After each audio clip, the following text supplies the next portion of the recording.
تخيل في لحظة مدينة كاملة تختفي، مش من زلزال ولا بركان، بس من زرار واحد بس. الزرار ده وراه سلاح أقوى من أي حاجة عرفها الإنسان: قنبلة نووية. أنا محمد ودي قناة أي حاجة.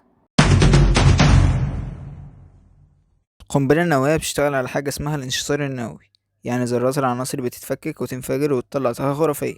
اللي بيشتغلوا بيورانيوم 235 أو بلوتونيوم 239.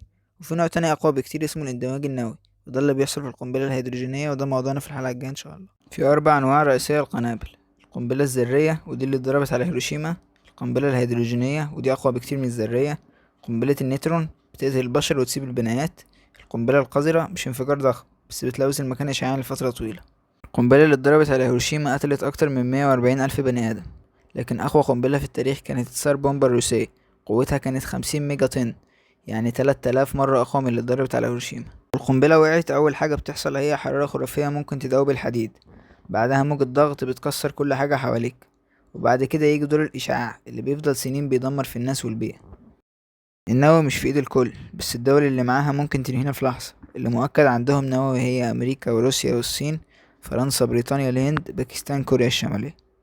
هل سمعت عن قنبلة الكوبالت؟ دي مش بس بتنفجر، دي بتخلي الأرض غير صالحة للحياة لآلاف السنين، وفي تجارب عملوا فيها قنابل نووية في الفضاء.